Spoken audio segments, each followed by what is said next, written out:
Welcome in, everybody, to Fantasy Pros. This is the Fantasy Football Podcast. It's me, Joey P, Joe Pisapia, and it's championship week, and it's time to get the right players in our lineup. So it's time for the starts, the guys that we want to get in those lineups to help us win fantasy championships and ultimately fantasy football glory that really nobody really cares about in your family or your friends. I can tell you, like, you're not going to go use this as something that's going to be on your resume, but you're going to know. You're going to know if you're a fantasy champion in your heart, and that's why we play the game, because it's all about the emotional attachment to fantasy football, and we have a lot of attachment issues here when it comes to fantasy football. But the boys and I are going to help you get through, get you to the top of the mountain, and help you win the fantasy football trophy or belt or ring.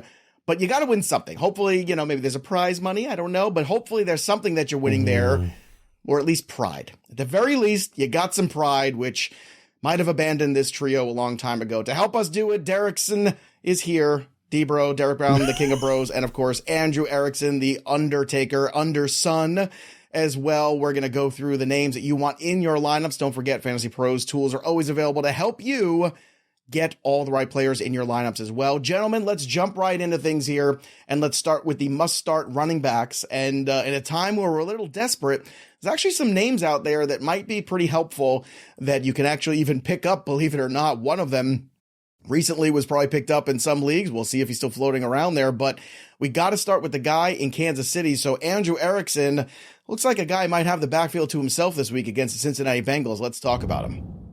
Clyde Edwards-Helaire, running back for the Kansas City Chiefs. We've seen him in the starter role a couple weeks ago when Isaiah Pacheco was missing games, but that was also with Jerick McKinnon also still active on the roster. Now, Jerick McKinnon has been now placed on IR last week, so we're looking at CEH seeing not only the early down role, but also the pass catching role, which he's actually been much better than in years past, especially against my Patriots. That's where he looked the best, was in that pass catching role. So the matchup is great against the Bengals. The Bengals have arguably the worst defense in the NFL, especially against the run. So I think Edwards-Helaire can be more effective as a rusher. If Isaiah Pacheco doesn't play in this game, he's dealing with a concussion. He's also dealing with a shoulder injury. He's dealing with a bunch of different injuries.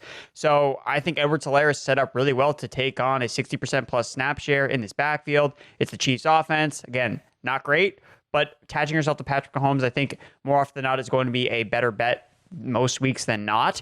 So I like Edwards-Helaire. I think that he's a strong start this week. And if you're looking for upside at running back, like, this is the guy I like to play, is Clyde Edwards-Helaire. It feels gross because he's been a backup, but I mean, he's done enough, I think, with the touches he's seen in the last couple of weeks when Pacheco was missing to give me more confidence rather than just kind of like throwing him out there. Okay, he should be the starter. No, I feel pretty confident about his workload being pretty hefty, especially as a receiver out of the backfield with no Jerick McKinnon. I agree. I love the matchup too. I can only imagine on the DFS show over on Betting Pros how much Derek Brown and I are going to like him this week, because look, it's a great matchup against Cincinnati.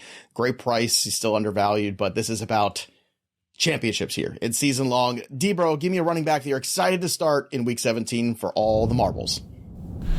Well, man, we've gotten here. DeVon Achane has been a guy that's been sitting on your roster, and you say, do I play him? Do I not? Yeah. And in saying this, I understand that he was a DMP on Wednesday. He didn't practice with the toe issue, but is assuming the practice reports look better as the week goes on, I think you have to play DeVon Achane this week. He played 55% of the snaps last week. That was his highest snap rate since week 13. And you can run on the Baltimore Ravens since week 10. 12th highest explosive run rate, 9th lowest stuff rate.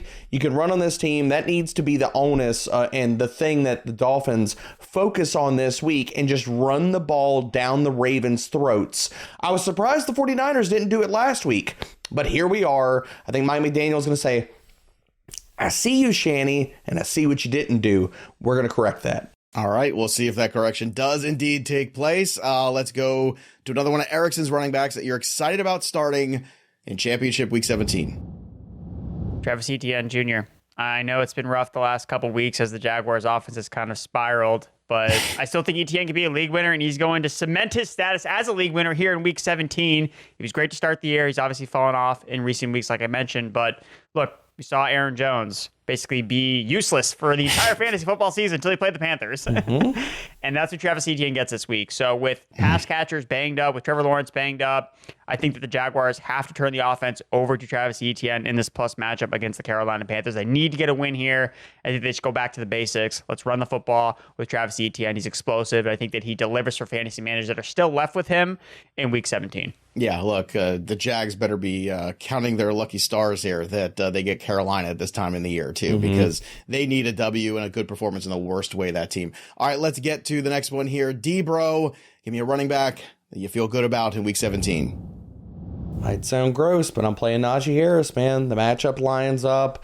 Seattle since week 10, 8th most rushing yards allowed per game, 7th highest explosive run rate. And I mean, Najee's been the goal line guy. He's been the guy getting most of the snaps. I love Jaylen Warren. You got to play him too. That's fine. I get it. But Najee's going to get the red zone work. He keeps getting it week after week after week. And he's going to get the goal line totes this week. So play him. Yeah, it was a rough couple weeks there, 3 weeks in a row under double-digit points, and then last week against Cincinnati put up the 14 spot. So I mean, like, it's been an up and down year. He's finished his RB 28 right now. Not the greatest place to be, but in this particular week, in this particular matchup, certainly does make sense. All right, back to you, Andrew Erickson. Give me one more running back that you feel good about for all the marbles. Going with Devin Singletary. Talking about the Houston Texans in this matchup against the Tennessee Titans at home. Now, Devin Singletary took advantage of this Titans defense just 2 weeks ago. 121 rushing yards on 31 touches for Devin Singletary. So I know the Titans are still kind of viewed as this, oh, you can throw on them, you can't really run on them. Not really the case. You know, Jeffrey Simmons has been missing games. He's not healthy. So their defensive line has not been nearly as good. CJ Stroud coming back from concussion. Okay. Maybe they look to establish the run. They were able to do it 2 weeks ago with Devin Singletary, so why wouldn't they do it again? And I just want to point out that, again, last week in the blowout loss to the Cleveland Browns, Devin Singletary was the guy in the first half. Like, he commanded 10 of the 13 backfield touches overall. Dameon Pierce didn't sniff the game really until the fourth quarter. I mean, they had 7 offensive plays in the third quarter, and then they put the backups in the fourth quarter when Devin Singletary wasn't on the field. So even though his final snap share was 44%, that's not really indicative of how they view him. He is still the bell cow. And the fact that he saw 30-plus touches in his very same matchup, I would not be low on Singletary. And I wasn't really sure how I felt about him when I first did my ranking. I was like, Singletary didn't like what he looked like last week, but it was so game script driven of why he wasn't used more, because they were just getting absolutely blown out against Joe Flacco and the Browns. So I think that Singletary, again, you may be hesitant to go back to him just looking at the box score, but I think the underlying usage points to, hey, I think this is a spot where you can trust Singletary. And with Stroud back, like, if this offense is going to, I mean, the Texans are 5-point favorites at home. Like, if they're scoring points, like, Singletary is the guy that's going to get the rock, especially in the red zone. So I think Singletary is somebody you can go back to this week. So despite the fact that it is the Tennessee Titans, and we know they are very good against the run, you still well, they don't have Jeffrey Simmons. They don't have Simmons. That's true. Well, like, he matters a lot. That's true. Yeah. That is a fair point. All right, let's get to one last RB. D-Bro, you've got a guy here that also you want to basically bounce back with here, and he plays in Minnesota. Let's talk about him. I told everybody to sit Ty Chandler last week. Everybody's like, "Oh, I need to play Ty Chandler. I need to play him on RB2. I need to play." And I'm like, "No, the matchup is terrible." And Ty Chandler didn't do anything. He had 8 touches, 17 total yards. He scored the touchdown, and that's the only thing that's possibly saved his day. Well, he scored the touchdown, but to that point, Erickson, 7.7 points. Like, he had 8.5 PPR points. So, like, God forbid if he not. I know, but like, that was threading the needle there. But continue. But as bad as he was, he still played 65% of the snaps. He still got all of the red zone work. And we know that you can run on the Green Bay Packers. So while I was off the Ty Chandler bandwagon last week, I'm firing him up confidently this week as an RB2. He could put up RB1 production this week. And that's not crazy to say. We've seen him do it already in a great matchup versus the Bengals. What is the Packers? Same thing.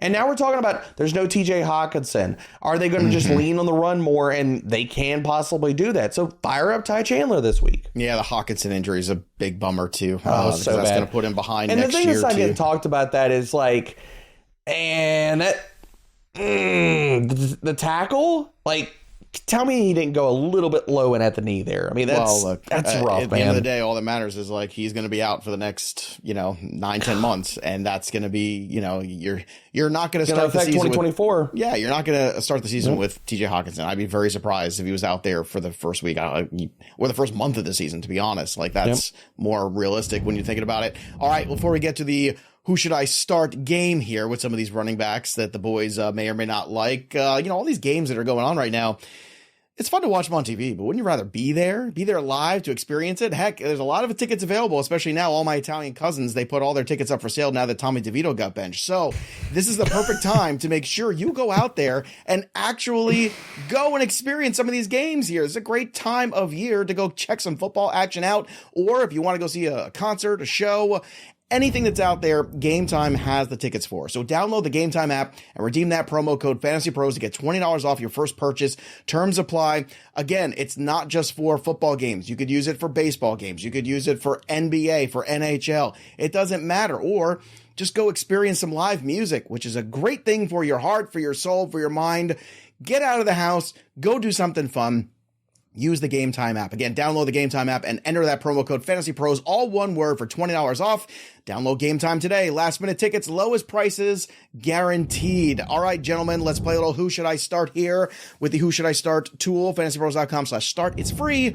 Number 29, Jaylen Warren, not Najee Harris, but Jaylen Warren against number 30, Jerome Ford. I'm going to start with you, Derek Brown, on this one, because I know you love Jaylen Warren. So does Warren get the nod over Ford tonight against the Jets?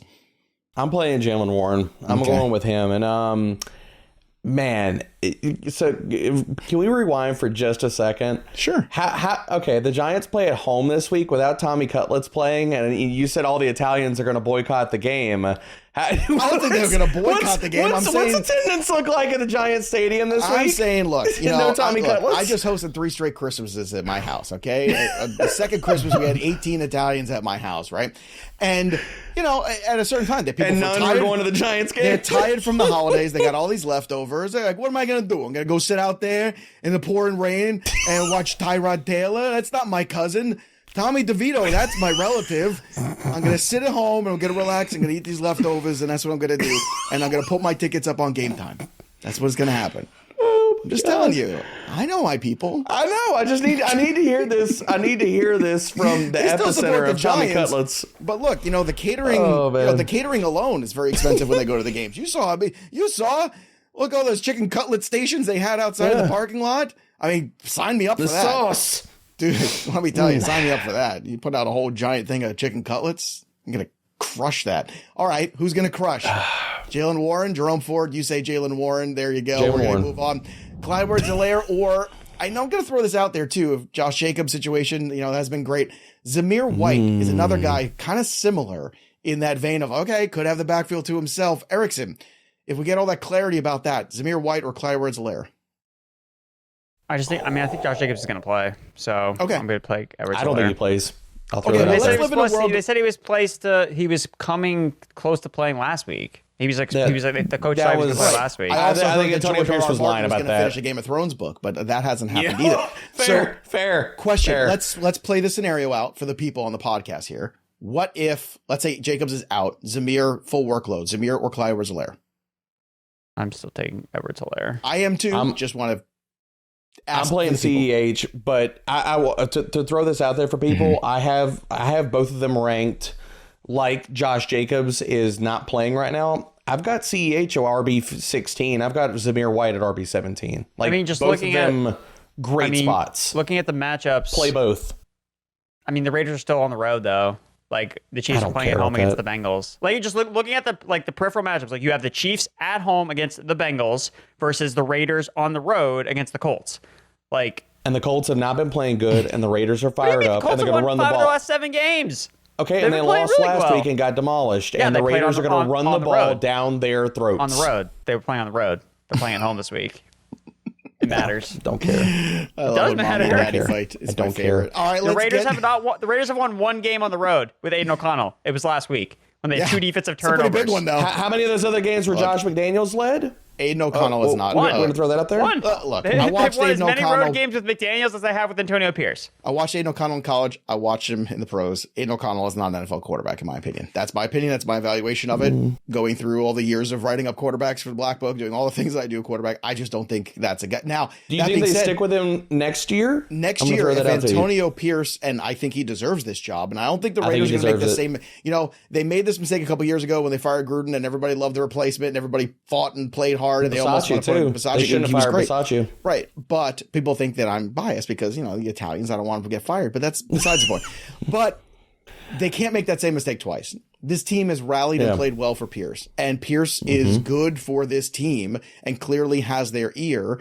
And if you give him a quarterback next year, you might have a very competitive team, because this year the Chiefs took a big step back. I don't know what that Chiefs team is going to look like next year, how it rebuilds back. We'll see. And also the Denver Broncos clearly moving on with their quarterback situation too. So a lot of flux, and you're going to have a new head coach with the Chargers. So AFC West kind of open for business right now. Let's get to the wide receivers to start. D-Bro, kick us off. Who's a guy you got to get in there this week for week 17? Got to be playing Brandin Cooks, man. Absolute shootout. The matchup is fantastic. Since week 11, the Lions have the 12th highest single high rate. Brandin Cooks has destroyed single high, 2.3 yards per route run since week 8. Fire him up, man. I'm going to have Brandin Cooks is going to comfortably be a top 30 wide receiver for me this week. All right. Andrew Erickson, give me a wide receiver you're excited to start in week 17. Jayden Reed, open with a limited practice this week. I think that he's going to be back in the starting lineup for the Green Bay Packers. Vikings have allowed the second most receptions to wide receivers this season, and that's because they blitz a ton, which means the quarterback has to get the ball out quick.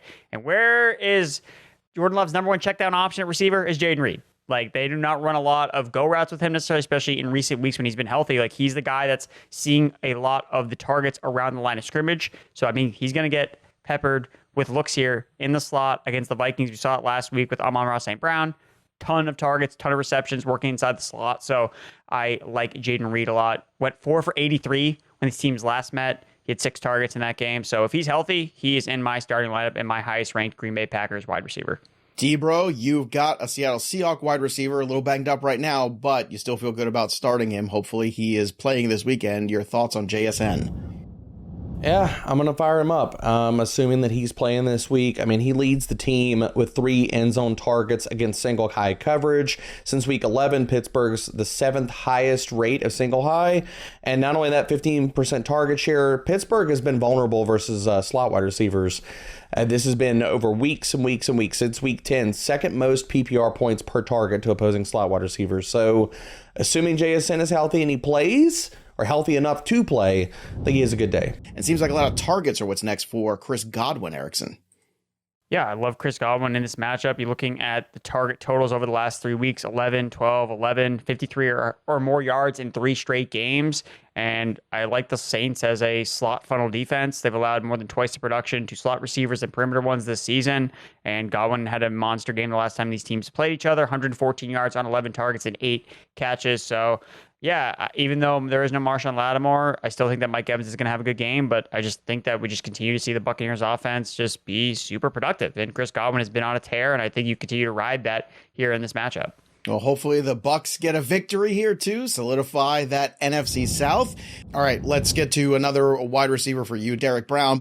All this Packers love, man. You know, Fitz is somewhere, like his ears are burning, his loins are tingling. Like, it's a good time to be a Packers fan this week, but you need to fire up Romeo Doubs, man. And I look, I'm not telling you that he's going to outproduce Jayden Reed, but I love Romeo Doubs this week. Looking at this matchup for him, Minnesota has been extremely heavy as far as too high coverage. Since week 11, 3rd highest rate of it. That's been Romeo Doubs' bag, man. Versus too high, leads the team with an 18.3% target share, 22% first read share against too high. So Romeo Doubs, I'm going to have him ranked aggressively this week. I think he really comes through for fantasy managers. All right, so Romeo Doubs is in.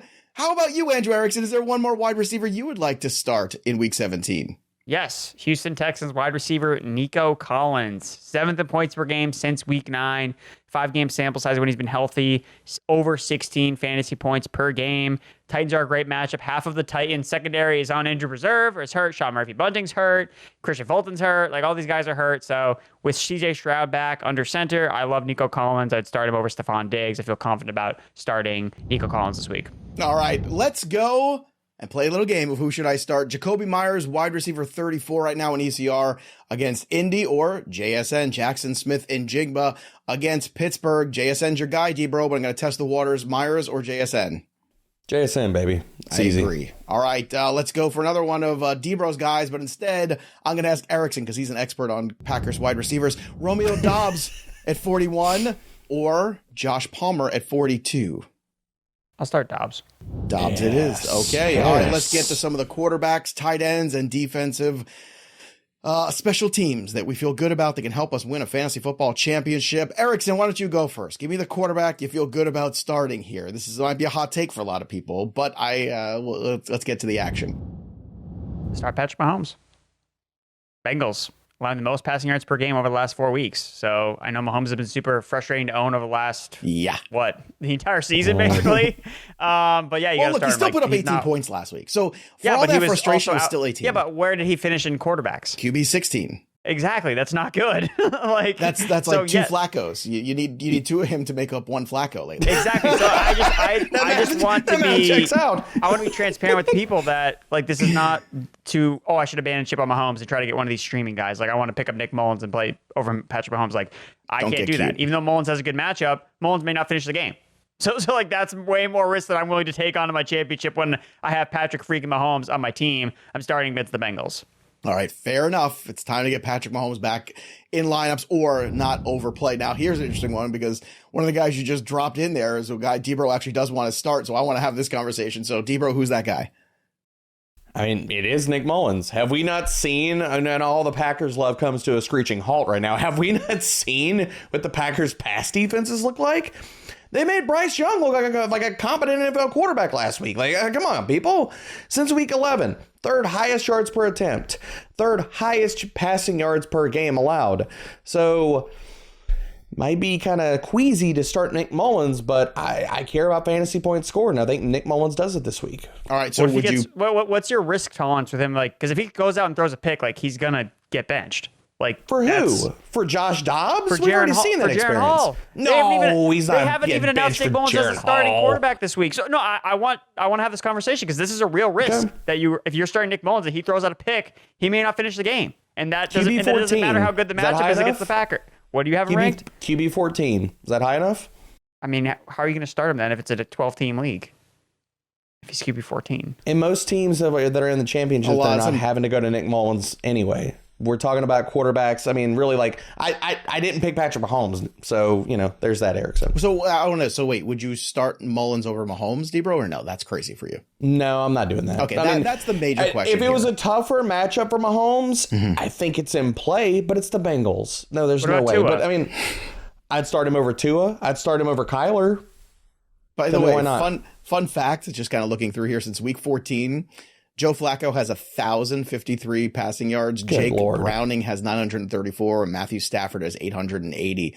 And just for fun, Patrick Mahomes, 811. He's actually fifth in passing yards over the last several weeks. So that's just something where if you are starting to get a little cold feet about Mahomes and finishing outside of QB1, just keep in mind, he is still in that elite territory in terms of yardage. I know the efficiency and the getting the touchdowns and all the other things have not really happened, but that's been a struggle bus all year for the Chiefs offense. And we hoped it would turn around. There were opportunities we thought it was going to, and they have not taken opportunities by the you-know-what and taken control of them. All right, let's go to Derek Brown, tight end that you feel good about starting in week 17.